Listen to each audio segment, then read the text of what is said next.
আসসালামু আলাইকুম রহমতুল্লাহি ওয়া বারাকাতুহু। সম্মানিত কৃষিপ্রেমিক ভাইয়েরা, আশা করি সকলে ভালো আছেন। আমরাও আলহামদুলিল্লাহ ভালো আছি। আপনারা দেখতে পাচ্ছেন ইতিমধ্যে আমরা আপনাদেরকে দেখাচ্ছি আমরা এখানে শসার নার্সারি করেছিলাম। যেখানে শসার নার্সারিতে গুরুত্বপূর্ণ কাজ হলো আপনি পর্যাপ্ত পরিমাণ সেচ দেওয়া, পানি দেওয়া। আমরা পানির এই যে আমরা এভাবে মোটর দিয়ে লাইন নিয়ে আসছি পুষ্কুনি থেকে, চিকন ছোট মোটর দিয়ে, যেখান থেকে আপনারা দেখাচ্ছি যে আমরা সেচ দিচ্ছি, বাতাসে এদিক সেদিক নিয়ে যাচ্ছে। সমস্ত শসা যত নার্সারি আছে সব কিছু ভিজানো লাগবে। পরিপূর্ণ ভিজলে আমরা বন্ধ করে দেব এবং মাঝে মধ্যে লেড়ে দেব যে এখানে পানি পড়ছে, এখানে কিন্তু ভিজে গেছে। আপনার নার্সারির ক্ষেত্রে সর্বপ্রথম কাজ হলো অবশ্যই আপনি খেয়াল রাখতে হবে আপনার শসার বা তরমুজের নার্সারির ক্ষেত্রে যে আপনার কোকোপিট কখনো যেন শুকিয়ে না যায়। কোকোপিট শুকিয়ে গেলে কিন্তু আপনার আমার অনেক বড় ক্ষতি হয়ে যাবে। অনেক সময় দেখা যায় আমাদের অজান্তে রোদ বেশি হয়ে আমরা সকাল এবং বিকাল পানি দিয়ে থাকি, কিন্তু এখন আমার হলো দুইটা বাজে, আমি এখন পানি দিচ্ছি। যেখানে কেন দেওয়া হচ্ছে, সকালে পানি দেওয়া হচ্ছে কম আকারে দেওয়ার কারণে এখন আসা দেখি অনেকটা শুকিয়ে গেছে। তাহলে আমরা তদারকি করতে হবে, যে কোনো জিনিসের তদারকি না করলে কিছুই ভালো হয় না। পর্যাপ্ত পরিমাণ তদারকি করতে হবে, আসতে যাইতে সব সময় খেয়াল রাখতে হবে শসার কখনো কোনো কিছু ক্ষতি হচ্ছে কিনা, নার্সারির কোনো ক্ষতি হচ্ছে কিনা, এদিকে খেয়াল রাখতে হবে। আর দেখেন এখানে আমি 3 ঘন্টা জমির জন্য শসা নার্সারি করেছি 4,000 নার্সারির জন্য করেছি, একটু বাড়াই করেছি যেহেতু আমি 4,000 নার্সারি 3 পদ মিলে করেছি। এই পাশে দেখতে পাচ্ছেন এগুলো হলো লেহেন থেরি নার্সারি, আর এই পাশে দেখতে পাচ্ছেন এগুলো হলো ডেজি। আমরা ডেজি এক নামে সকলে চিনি, ডেজি আমরা সকলে করতে থাকি করি। এই ডেজি শসাগুলো একদিন পর করা হয়েছে, এগুলো এখনও অঙ্কুরোদ্গম হয়নি বা ওঠেনি। অঙ্কুরোদ্গম অবস্থায় তো নার্সারি করেছি, এখনও ওঠা হয়নি, গাছ ওঠেনি। আর এই পাশে আছে লেহেন থেরি, ওই সাইডে আছে অন্য জাত, একটু দূরে দেখা যাচ্ছে না, সেখানে আছে অন্য জাত। এই সমস্ত জিনিস নিয়ে আমাদের ইউটিউব চ্যানেলকে অবশ্যই সাবস্ক্রাইব করে নেবেন। আমরা A to Z ভিডিও আপনাদেরকে দিয়ে যাব। আমরা গত বছর শসা করেছি, করলা করেছি, আমরা অন্য আইডি দিয়ে আপনাদেরকে ভিডিও দিয়ে গেছি। আমরা এই যে এই পাশে থেকে এই জমিতে আমরা শসা করব। শসার জমি আমাদের এখনও পরিপূর্ণ প্রস্তুত হয়নি, এই জন্য জমি অনেক ভিজার কারণে আমরা নার্সারি করে নিয়েছি।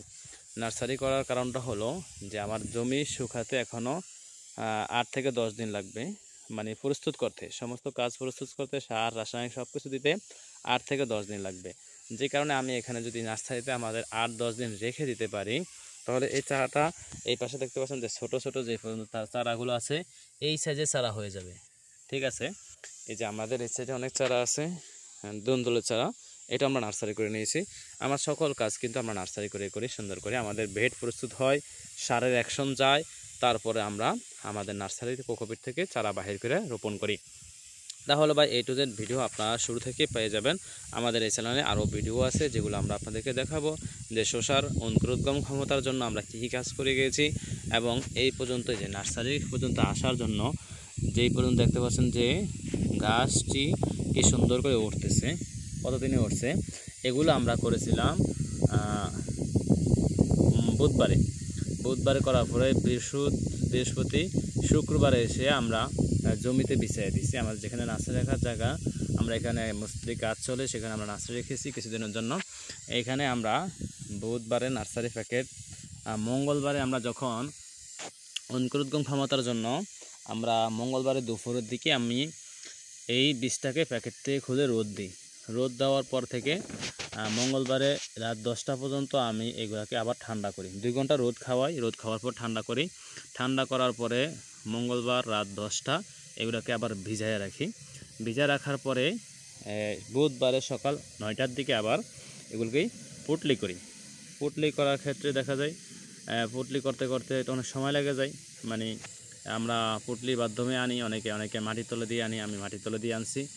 এই বুধবারে সকালে দিয়েছি, শুক্রবার সকালে আমরা সমস্ত কিছু নার্সারি করে থাকি।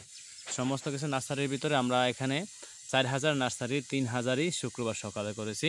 শুক্রবার, আজকে হলো শনিবারে দেখা যায় অনেক গাছ উঠে গেছে।